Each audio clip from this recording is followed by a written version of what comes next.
Hey guys, welcome back to another Euro 2020 fantasy football video team selection. We'll have a quick look back at match day 3 before we get on to the knockouts. Now, for those of you that don't know, I've already played my limitless in match day 2, and I played my wildcard in match day 3. It was all right. The thing that really tripped me up was the captaincy, but I'll get onto that in a moment. And then as you can see, I've already put my team on the screen for the first round of knockouts, barring any late changes, but I'll tell you why, not necessarily some of the players you might agree with, but I'll tell you tactically why I've gone for the players that you can see on the screen so far. So let's just have a look. Match day 2 finished really poorly for me. Now, it actually wasn't too bad in terms similar to match day 2. So match day 2, I got 59 points, and match day 3, I got 66. Actually not too bad, but the final day of the group of death knocked me down actually to around 19,000 overall, which is still a pretty good rank,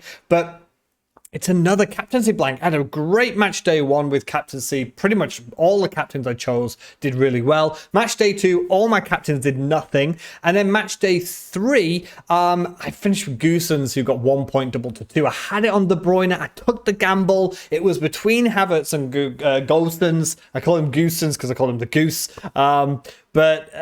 And the gamble didn't pay off. But actually, he was the only one, Kevin De Bruyne, in my only captaincy, who actually did well, because in my other 50-50 call, so I went Kevin De Bruyne over my Dutch lads. I went Belotti in the very first game. He obviously didn't get a goal either. So overall, not too great. And another clean sheet on my bench. Unfortunately, Dumfries, you can see there getting 1 point, brought off at halftime. Understandably so. I did mention the risk of picking these popular players for match day 3, which is why I did my wild card. Hazard not doing a lot. That was a real long shot for that one.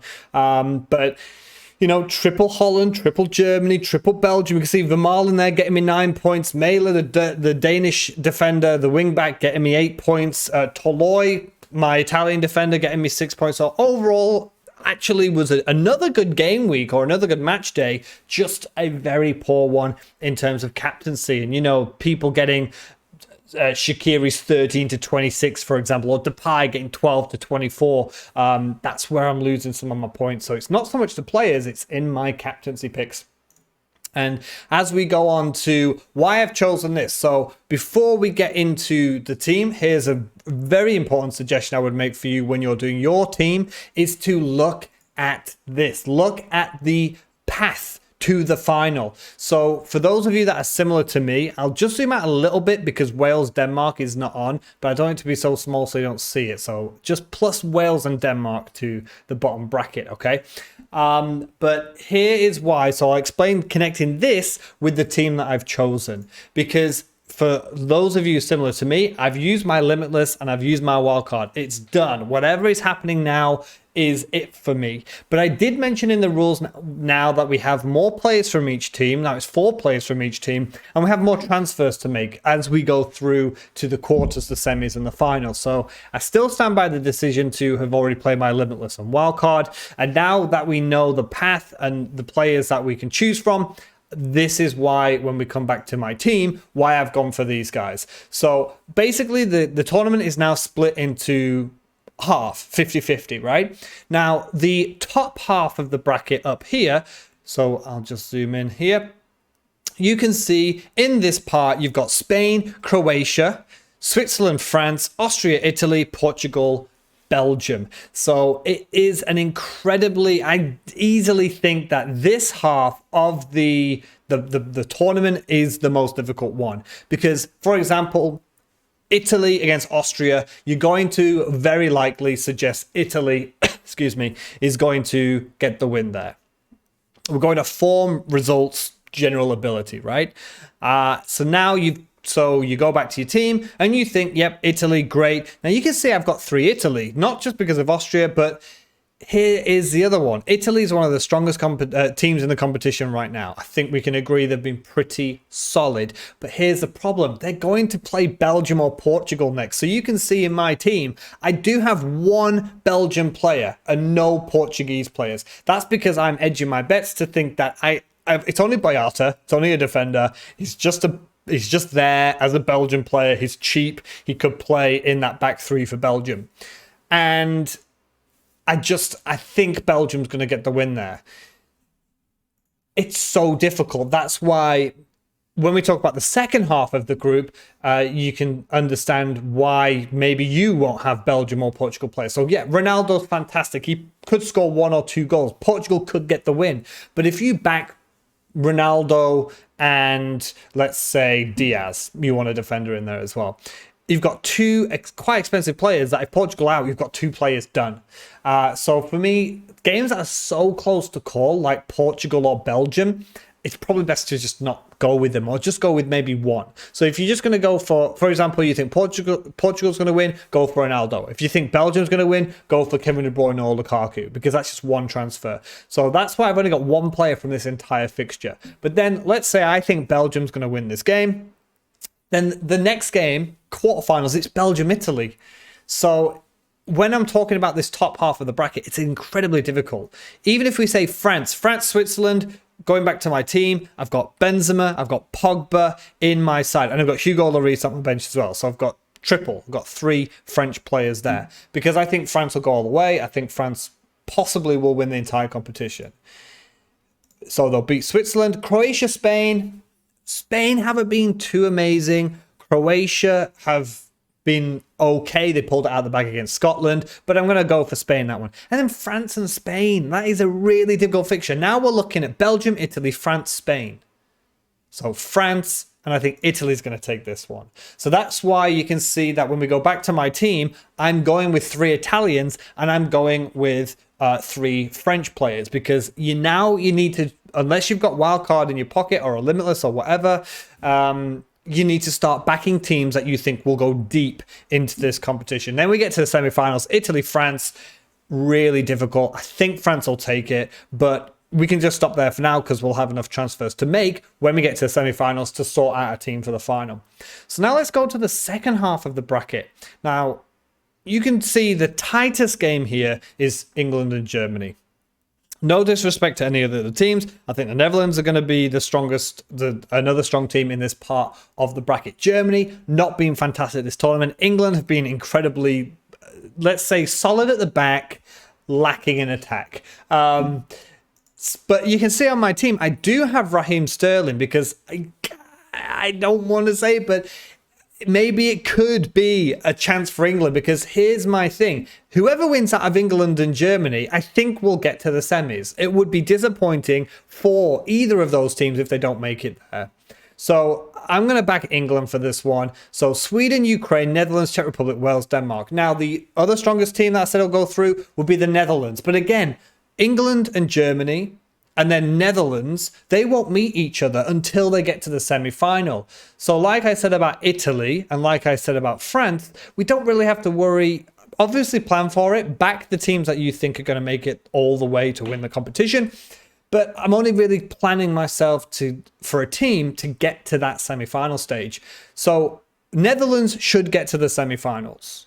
So Wales and Denmark, let's go for Denmark. And then Netherlands, Denmark, let's go for Netherlands again. Which is why I have 3 Netherlands players in my side, because that's the horse that I'm backing in the bottom of the tournament bracket.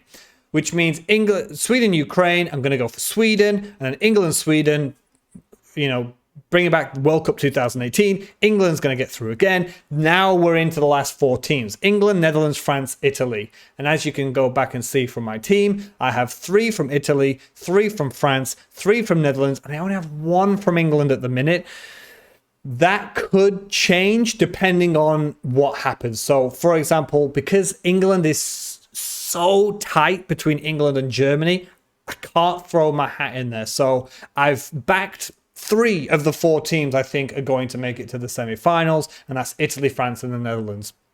And that is a mirror image of why you can see this team here. You can see, actually, I've got 4 Dutch players, 3 French players, 3 Italian. So I'm really backing the Dutch to get to the semis because, to be honest, they've got Czech Republic, and then they've got Wales or Denmark. So again, it's time to really back the teams that you think will get as deep into the competition as possible. If you still got your wild card and you're looking in a good position, then that's fantastic, because then when you get to the quarterfinals or the semifinals, you play out that wild card. So let's just say there's been a huge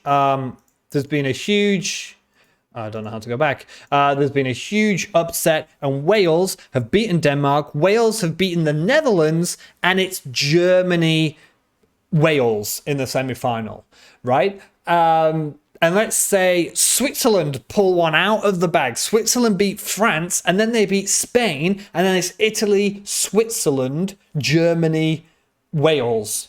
Now, if you've got your wild card, that's fantastic, because there's not going to be many people with Swiss players. There's not going to be many people with Welsh players. So if you do have a wild card still, and you've not fallen too far behind, this would be an extremely strong move to make, to play that wild card in the quarters or maybe even the semi-finals. But for everyone else who have already played their chips, I think doing this bracket predictor here, like I've done, have a look who you're backing really to get to the semis and the maybe the quarters, but definitely the semis, and then back your players based on that. So the reason why I'm not backing Belgium or Portugal is because I think they play Italy in the quarterfinals, and I think Italy will win whoever goes through out of Belgium and Portugal. France, I think France will beat Switzerland, and then I think France will beat Croatia or Spain, whoever goes through there. Sweden, Ukraine, it's really tight, but I think they will be beaten by England or Germany. And then the Netherlands, I think, have got a straight route to the semi-final as well. Again, they'd be very disappointed if they don't make it to the semis, because that is probably the easiest path to the semi-final. So the only real question I would say, so I don't know what you guys are thinking. For me, Italy and France in the top half, and then Netherlands and either Germany or England. So if you think it's going to be England, I've got Raheem Sterling, maybe John Stones, maybe even Pickford. If you think Germany's going to take the win, then maybe Gosens, maybe Havertz, maybe Gnabry. But yeah, this would be a good idea, in my opinion, for you guys to do. I'm going to say, I'm going to actually say Italy here, and let's say Italy's going to win it. But yeah, I think this is a good exercise to do, and it will really show you the teams to choose from. So now let's have a look at the players that I've gone for. I don't think there are any surprises here. On the bench, you can see it's because of date. But Raheem Sterling, he's the only player that has scored for England so far. He's got 2 goals. Forsberg's in fine form. I think, is he the most? He's up there as one of the highest point scorers so far in the competition. He has 23, joint with Wijnaldum. Danielson, again, another Swedish player, because I do think they'll get through against the Ukraine. And then it's Sweden, England. There might be some changes on my bench with the Swedish players. If I can get in an English player or a German player, we'll have to see. But you can see French, Hugo Lloris, a defender or a goalkeeper, I don't have to change him. Pogba, Benzema, because price, to be honest. With the price, I can't really go for the likes of Mbappe, and I don't think Griezmann's been particularly better than Benzema or even Mbappe, to be sure. And then going through the team, Stecklenburg, one of the cheapest goalkeepers, 4.7 million. And like I said, if I think the Netherlands are going all the way to the semi-finals, having a 4.7 goalkeeper is fantastic. And also, you'll notice as well, there's a split in my brackets. So when I said earlier that if you have the whole bracket open here that you guys can see, I have some players from the top and some from the bottom. So you don't, I mean, you could completely back one half, but you'd have to get it perfectly predicted. So you would have to, for example, say 4 Italians and 4 French. But if Italy or France goes out, you'd be in a lot of trouble. But you can see I'm kind of balanced between my 4 teams I think will get to the semis. I've got a few Italy, a few French, a few Dutch, and maybe I'll have a couple of Englishmen as well, and maybe 1 or 2 Germans, and just edge my bets in who's going to go through. The rest of it, Mæhle has been good for Denmark. I think they'll beat or even get a clean sheet against Wales. The 3 Dutch, I don't think there's the 4 Dutch, I don't think there's any arguments there. Depay up front, Wijnaldum, the captain's got some goals. Dumfries has been incredible and attacking at the back. I don't think there's going to be any surprises with the Italians I've got. Spalletti left back, Berardi, the winger, for just 6.2 million. Immobile's been banging the goals in up front, and he's just had a rest. So I don't think there's any surprise with the players that I've chosen, but I did want to go through the reason why I've chosen the teams, because now the teams almost become as important as the players, because there's, for example, Ronaldo has banged loads of goals in, but it doesn't matter if he goes now and he scores 1 or 2 goals against Belgium. if Portugal lose, because that's the transfer you've got to make to get him out, and then you'll end up taking hits, and you don't really want to do that. So this is my team selection at the minute for the round of 16 as we get into the knockouts. Let me know in the comments below what your plan is and what you think about the video. Hopefully it's helped you make some decisions about not just players that you're choosing, but teams you're choosing as well. And also let me know in the comments below, who do you think is going through or out, especially with Belgium and Portugal and with Germany and England. Good luck to England in the knockouts. I'll be awake to watch that at night. And hope you enjoyed the video. Maybe leave a like and subscribe. And as always, have a good one.